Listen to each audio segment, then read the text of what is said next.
بسم اللہ الرحمن الرحیم۔ شان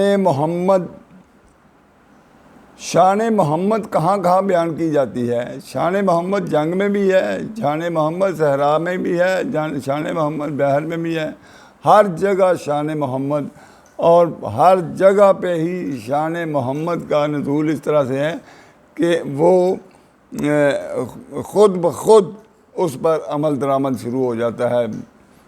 یہ آپ دیکھیں، سب سے پہلے یہ ہے کہ آپ اس کو غور سے سنیں، سننے کے بعد اس پر عمل کریں اور پھر دیکھیں کہ آپ کی زندگی جو ہے وہ سنور جائے گی۔ یہ وہ چیزیں ہیں جو نبی پاک صلی اللہ علیہ وسلم نے اپنی زندگی میں کی اور ان صحابہ کرام نے بھی کی۔ تو اس لیے آپ سے انتہائی مؤدبانہ گزارش ہے کہ اس کو ضرور سنیں، سن کے اس پر عمل کریں اور پھر سبسکرائب کریں، شیئر کریں اور لائک کریں۔ جنگ کی صفیں، نماز کی صفیں۔ ایک رات میدان جنگ میں ایک پہاڑی پر دو صحابی پہرا دینے کے لیے متعین ہوتے ہیں۔ ایک صاحب سو جاتے ہیں اور دوسرے نماز کے لیے کھڑے ہو جاتے ہیں۔ دشمن ان کو تاک کر تیر مارتا ہے جو بدن میں آر پار ہو جاتا ہے، کپڑے خون سے تر ہو جاتے ہیں، مگر نماز میں محویت اسی طرح قائم رہتی ہے۔ نماز تمام کر کے اپنے ساتھی صحابہ کو بیدار کرتے ہیں اور واقعہ سناتے ہیں۔ اس ساتھی کہتے ہیں کہ تم نے اس وقت مجھے کیوں نہ جگایا؟ جواب ملتا ہے، میں نے ایک پیاری سی صورت شروع کی تھی، دل نے گوارا نہ کیا کہ اس کو ختم کیے بغیر نماز توڑ دوں۔ اس سے بھی زیادہ پر اثر منظر یہ ہے کہ دشمنوں کی فوجیں مقابل کھڑی ہیں، تیروں کا میم برس رہا ہے، نیزوں اور تلواروں کی بجلیاں ہر طرف سے کون رہی ہیں، سر اور گردن اور دست و بازو کٹ کٹ کر گر رہے ہیں کہ دفعتاً نماز کا وقت آ جاتا ہے۔ فوراً جنگ کی صفیں نماز کی صفیں بن جاتی ہیں اور ایک اللہ اکبر کی آواز کے ساتھ موت و حیات سے بے پرواہ ہو کر گردنیں جھکنے اور اٹھنے لگتی ہیں۔ موت نہیں حیات، موت نہیں حیات۔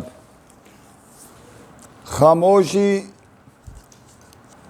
سکون، خلوت نشینی اور تنہا زندگی اسلام نہیں ہے۔ اسلام جد و جہد، سعی و عمل اور سرگرمی ہے، اور وہ موت نہیں حیات ہے۔ قرآن کریم کا فرمان یہ ہے کہ انسان کے لیے وہی ہے جو وہ کوشش کرے، انسان کے لیے وہی ہے جو وہ کوشش کرے۔ یہ بیان کیا گیا ہے سورۃ نجم کی آیت نمبر 39 میں۔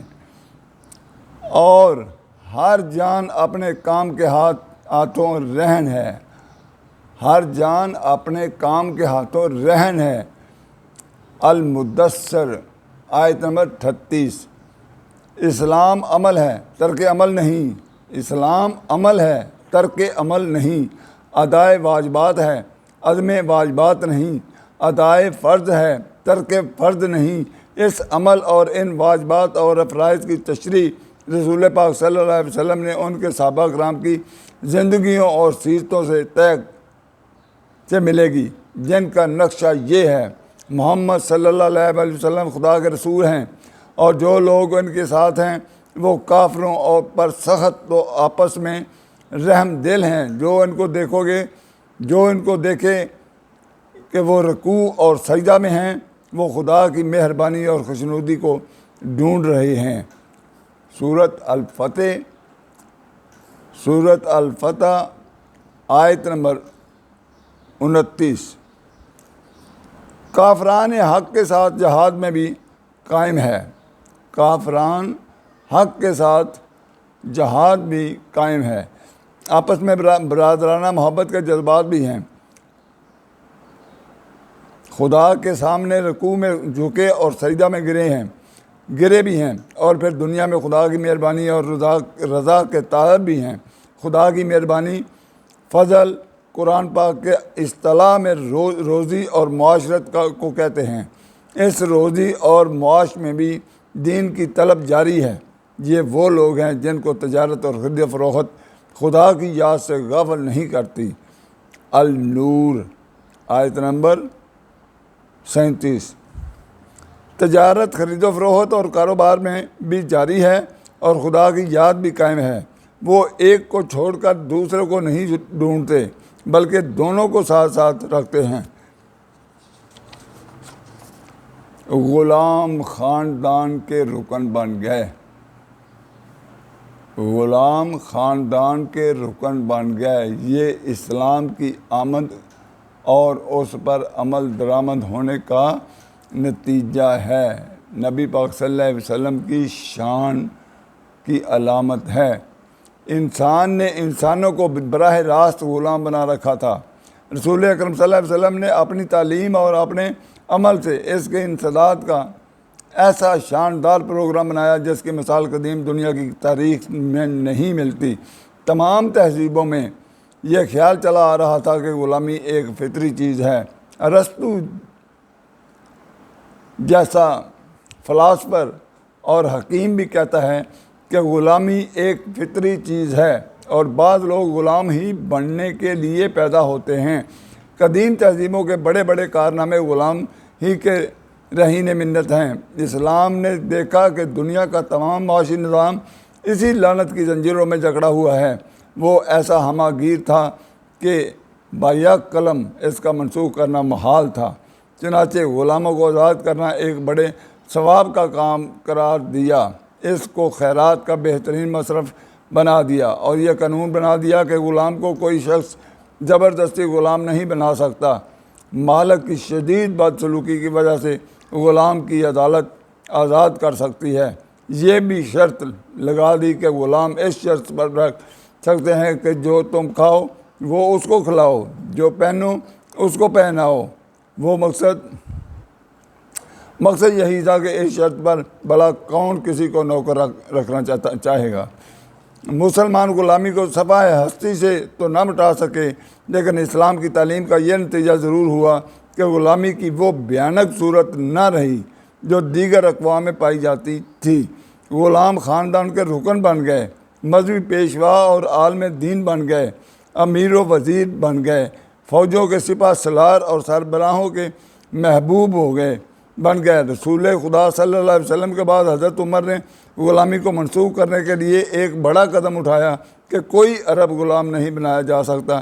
اسلام نے غلاموں کو آزاد کرنا بہت سے گناہوں کا کفارہ قرار دیا۔ اسلام سے پہلے اور اس کے معاصر دنیا میں غلاموں کے بارے میں اس کی مانند کوئی تعلیم نہیں ملتی۔ تخت الٹ گئے۔ دنیا میں جو سلطنتیں قائم ہوتی ہیں ان کا عام قاعدہ یہ ہے کہ ایک فاتح ایک گروہ لے کر اٹھتا ہے اور لاکھوں کو تحت کر کے اپنی طاقت و قوت سے سارے جتھوں کو توڑ کر ہزاروں گھروں کو ویران کر کے سب کو زیر کر کے اپنی سرداری اور بادشاہی کا اعلان کر دیتا ہے۔ ان تمام خون ریزیوں کا مقصد یا تو شخصی سرداری اور بادشاہی کا اعلان ہوتا ہے، اور ان تمام خون ریزیوں کا مقصد یا تو شخصی سرداری یا خاندانی برتری یا قومی عظمت جاری ہوتی ہے۔ مگر اسلامی جنگ جہاد اور اسلامی نظام سلطنت کی جدوجہد میں ان میں سے کوئی چیز بھی مقصود نہ تھی۔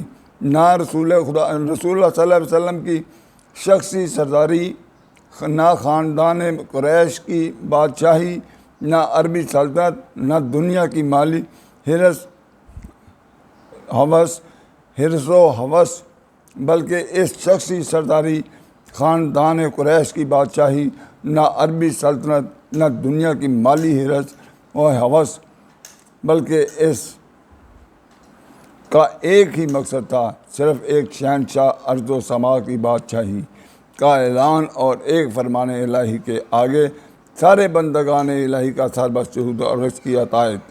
اسلام کا نظام سلطنتی اصولوں پر قائم کیا گیا اور خلفائے راشدین رضی اللہ تعالیٰ عنہم کے زمانہ تک رہا۔ اس نظام سلطنت کا بڑا نتیجہ یہ تھا کہ اس میں قانون کی روح سے چھوٹے بڑے، اونچے نیچے، کالے گورے اور عربی و عجمی کی تفریق بالکل مٹ گئی۔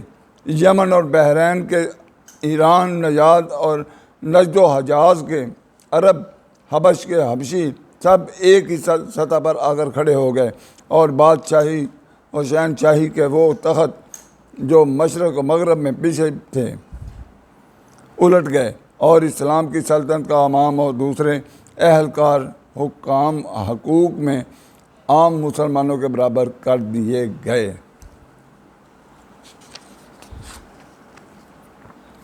حضرت صلی اللہ علیہ وسلم کی تعلیم نے یک قلم اس مصنوعی تفرقوں کو مٹا دیا۔ بیٹھنے کے لیے سونے چاندی کا سامان اور ریشمی لباس و فرش پر پابندی لگا دی گئی۔ سونے چاندی کے زیورات مردوں کے لیے ناجائز ٹھہرے۔ امام وقت اور اس کے حکام کے لیے مسجد اور اس کی سینگ کا ایوان تھا۔ نگہبان و دربان کے پہرے اٹھ گئے، محافظ اور نقیب رخصت کر دیے گئے، طلائی اور نقرئی زمردی تخت اٹھوا دیے گئے۔ امام اور اس کے حاکم عام مسلمانوں کے ساتھ کندھے سے کندھا ملا کر بیٹھتے تھے، اور اونچ نیچ کی تعریف باقی نہیں رکھی گئی۔ چنانچہ وضع لباس کے لحاظ سے حضرت صلی اللہ علیہ وسلم اور عام صحابہ میں کوئی فرق نظر نہیں آتا۔ ممتاز مقام کسی کے گھر تشریف لے جاتے تو ممتاز مقام پر بیٹھنے سے پرہیز فرماتے۔ ایک بار آپ حضرت عبداللہ بن عمر کے مکان میں تشریف لے گئے۔ انہوں نے آپ کے بیٹھنے کے لیے چمڑے کا ایک گدا ڈال دیا، لیکن آپ نے زمین پر بیٹھ گئے، اور گدا حضرت صلی اللہ علیہ وسلم اور حضرت عبداللہ بن عمر کے درمیان آ گیا۔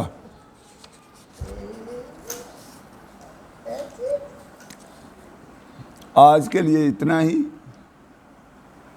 اجازت دیجیے۔ اللہ حافظ، السلام علیکم۔